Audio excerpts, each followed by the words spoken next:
bring on Kerry. She's an activist, a great actress, the star of ABC's Scandal, Emmy-nominated as both actress and producer of the HBO movie Confirmation. Kerry Washington is here. Kerry Washington. Oh, my. Look at that. Look at that. Oh, my God. Kerry Washington. Now, you are with child. I am. Knocked up again. Yeah, knocked up again.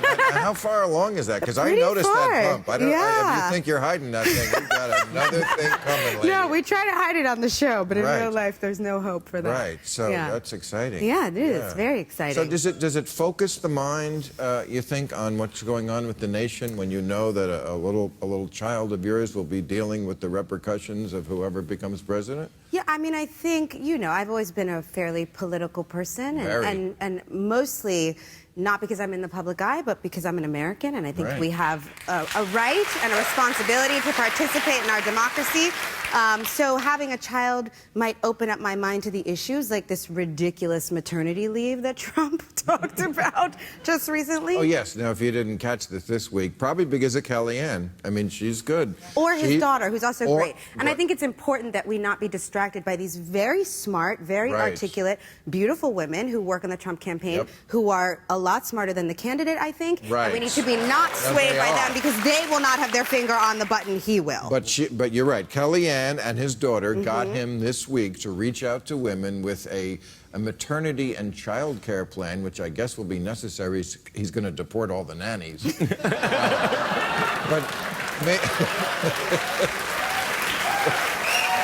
But why do you say it's ridiculous? Well, I mean, I think there's been a lot of talk about it being insulting to women, but I think it's actually insulting to families and to workers, because there's no paternity leave, there's no family leave. Like for Hillary Clinton, these issues, these policies are not about women's policy. This is about economic policy, because we understand in this country that if families are able to take care of each other, we do better as a nation. I choose that candidate over the guy who brags about having never changed a diaper. I mean, he's literally bragged about having never changed a diaper. Like, that's crazy. But also, there's no way to pay for it in his plan. No, really. It's logistically It's about fraud, which they all say when they don't want to pay for something. Well, a year ago, he talked about these child care plans that his company had, Trumpeteers and Trump Kids. There were supposed to be these great plans for people who worked for him. They did a little digging, because he talked about the cocktails, the kiddie cocktails and coloring books and the slides. They did research. That wasn't for his workers. That was for people who were guests at his fancy hotels. And he didn't apparently understand the distinction. Well, he doesn't give his workers were like, if we have childcare, we don't know about it. He doesn't give money to his own charity.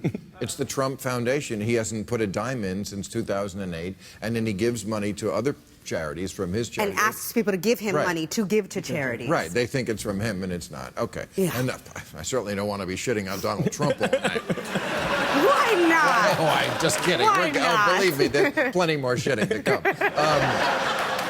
But let's talk about our girl, because there is a real enthusiasm gap. I read it today. It was very scary numbers. I don't know where I have them, but something like millennials. Are you still a millennial? You're on the edge of the millennial, aren't you? Sure. My agent wants me to say yes. I think you are. I think, yeah, you are. I think you're at the upper age. am. It is. You are. And she dipped something like... Teen pregnancy on the rise. No, go ahead. But she's way down with the millennials. They have fallen off the wagon. There's a big enthusiasm gap, they say, with black and Hispanics. I don't count? Well, I'm black. I'm enthusiastic. I think you can. No, I understand what you're saying. I think there's a bigger problem, which is that right now we are in a political climate where we are being led by the media, no offense, to vote for the loudest candidate and the meanest, the bulliest candidate in the playground. And that we are voting based on a cult of personality or a cult of celebrity, rather than voting in our best interest. I think if we really look at policy, voting for Trump is voting against our best interests as Americans, as workers, as people of color, as women. Not voting, is voting against ourselves. So voting for Trump is voting against ourselves, not voting is voting against ourselves, and I think in this election, voting for a third-party candidate is voting against ourselves. No, I agree with you. And a lot of people say, like, well, she doesn't have policy, she doesn't address the issues that are important to us. But I think that's because the noise, again, is coming from the bully in the playground. Yeah, of course. If you do the research, the policy is there. With Kellyanne, again, Kellyanne's really good at what she does. Really? Playing Olivia Pope, I know spin when I see it. She's great at what she's doing.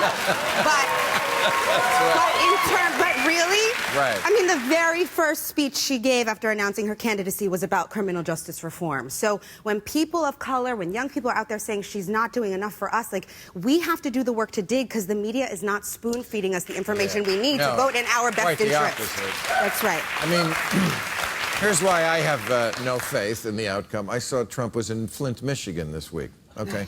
And I saw this woman that they interviewed, and, you know, the reporter said, Donald Trump came here. Do you think he means it? He's going to help? I don't know. They said, well, but Hillary came here months ago.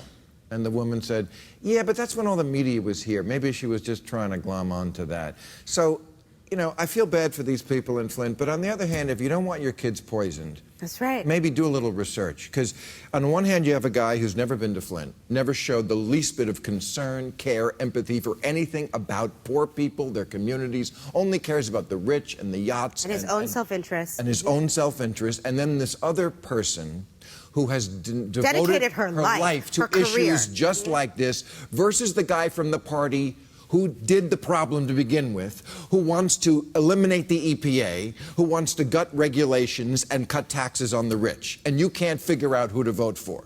And now let me say, I feel bad for you, but not 100%. And when people talk about her long history, there may be things that you don't particularly agree with at some point. Like, I know a lot of people of color and millennials talk about her position on criminal justice reform and the super predator stuff. And I hear that and I understand it.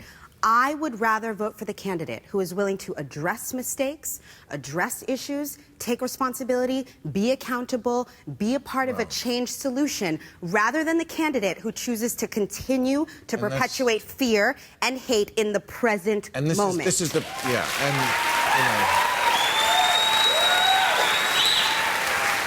This is a big problem I have with liberals, cleaning up a little spot over here when there's a giant pile of shit on the other side of the room.